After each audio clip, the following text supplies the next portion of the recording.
Hello YouTube, it's Mr. Shining Time. I just got a new laptop recently, well, a couple months ago, and it has some new software on here. So I'm gonna try my hand at making some new videos with this new software I have and post them. You know, the title of this video is America the Sick. America the Sick.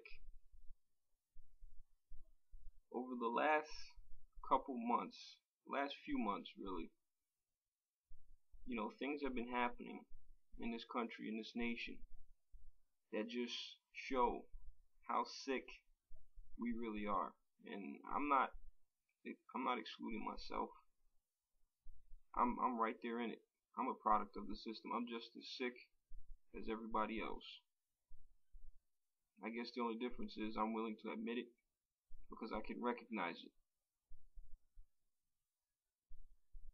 And the more things happen that you read about and you notice, the more it just makes me want to move out of this country really and set up shop somewhere else, you know, somewhere far, far away from this mess. Of course, what spurred me to make this video was the most recent example of how sick and demented this society is, and that is the Newtown shootings. Now, the thing is, you know, I don't like to see children get killed. That's definitely not something I like seeing or hearing about or reading. That's not something you want to see happen to anyone's kids. It is a great tragedy. But the reaction to the shooting has shown just where the mind frame of Americans are, and how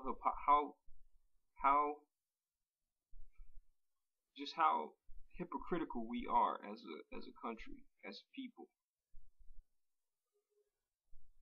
You know, we support the type of things that happen in Newtown overseas every day through our elections, through our voting. We support that type of stuff. And it is primarily the elite in this country, the bankers and the political elite who support these foreign wars overseas that get hundreds of kids killed every year in some countries with drone strikes, right? All kinds of covert ops where they use proxy war fighters and mercenaries, such as in Syria and Libya, to overthrow governments. Look what's going on in Syria right now, where these rebels are being bankrolled by Western powers to overthrow a legitimate government. Is it a democratic government? No. But it does not mean that it is not a legitimate government. And then you see the reaction. I mean, it's all over the news. I mean, it's just everywhere. And some people have come out and said things that have pointed out the hypocrisy, saying, look, you don't care when so-and-so, i.e. non-whites, get killed. You don't care about that. You don't run that story. When you don't run the stories of the Libyans who get slaughtered, the black Libyans who were purged after Gaddafi was overthrown. You don't run that story. You don't run the story of the Syrians getting killed, the Syrian children. You don't run the story of the Israelis who blow up Palestinian schools and shoot down kids and drop fucking white phosphorus on people. You don't show that. You don't care about that. But some nut runs into a school and you want to make it seem as if the world is ending. And now they're talking about banning rifles. What's that going to do? What is banning assault rifles going to do? Nothing. Most people are killed with handguns. Ban assault rifles. That's not going to do anything. And at this point in time, they can't ban weapons altogether. There's no way they're going to win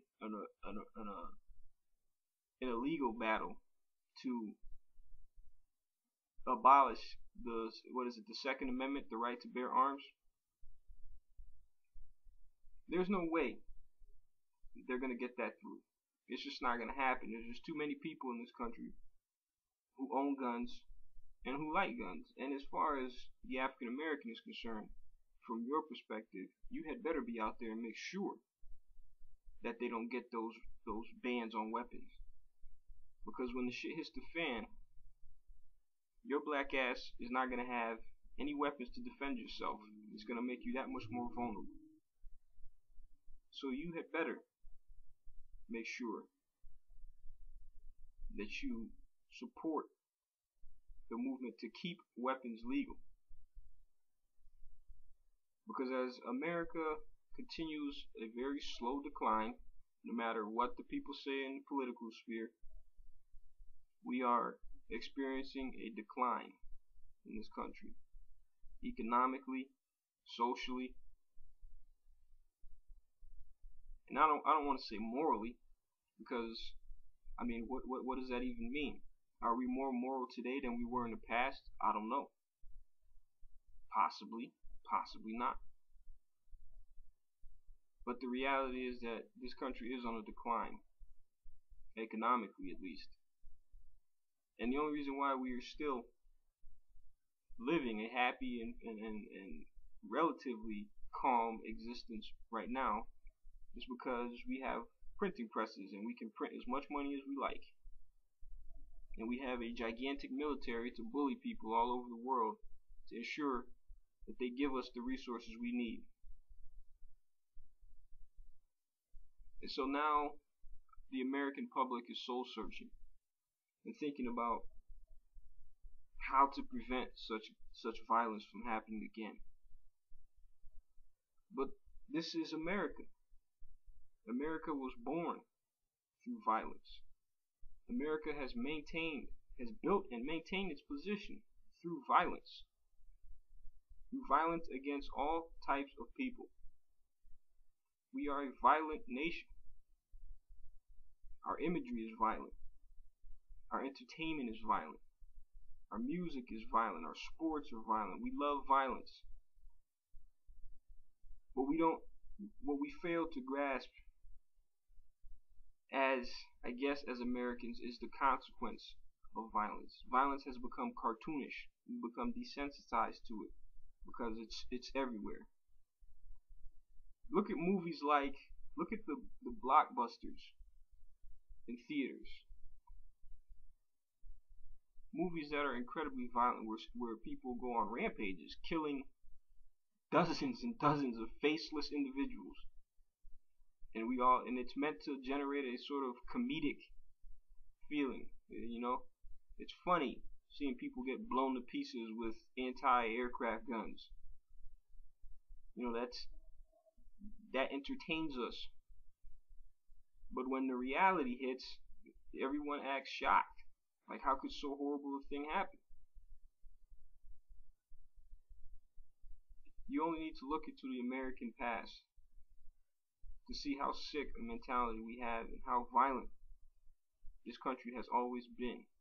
Whether it was violence against Native Americans, African slaves, between Europeans themselves. I mean, the gangster culture in the 20s was incredibly violent. This was long before black gangsterism and black thug culture. This was long before then. And there was extreme violence overseas in places like Central America and South America, where American foreign policy back in those times, during the times of Marcus Garvey, was to suppress anyone who tried to oppose American interests through violence or through proxy warfighters. This is who we are. And I guess really the point of my video is,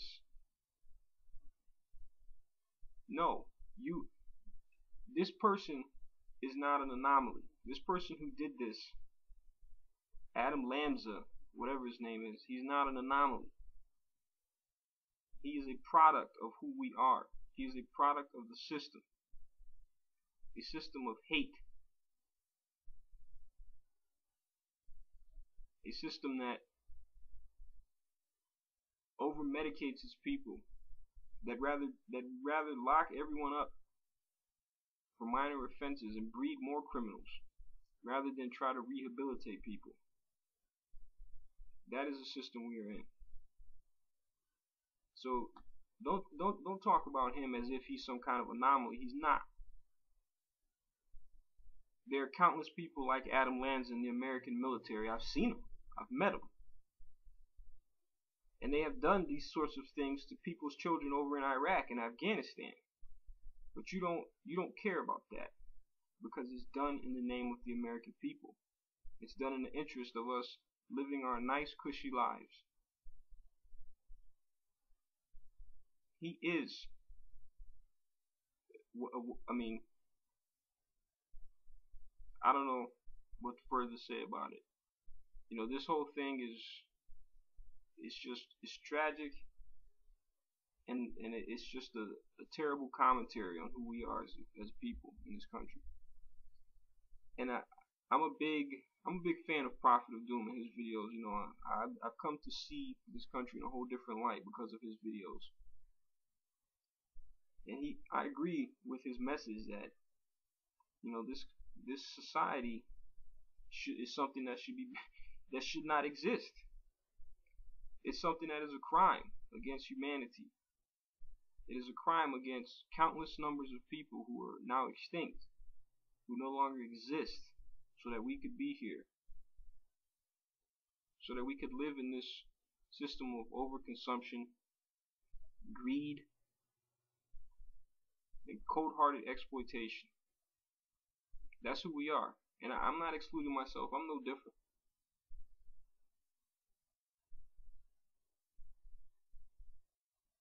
I mean, think about it. What was it? It was only a few weeks ago. There was a fire in an Indian factory. Something like over 100 people were killed. No one. These are people's brothers, mothers, sisters, fathers, uncles, daughters, sons. They died making American products. Products destined for America, Europe, in shitty conditions they were working under. Nobody gives a fuck about that anymore, do they? You've completely forgotten about that. We can all rush to the Walmarts and to the mall on the weekend and buy our useless shit that we won't even be using in a couple weeks. That's the system we live under. There are, you know, I don't want to make this statement, but I truly believe, I'm starting to think this is the case, that there are just too many fucking people on this planet. There are too many fucking people on this planet. And there shouldn't be. There shouldn't be. Because we're living on top of each other. You can't get away from motherfuckers. And it's reasonable to assume that the more people you have on this planet, the more psychos are going to be coming out of the woodwork every now and then.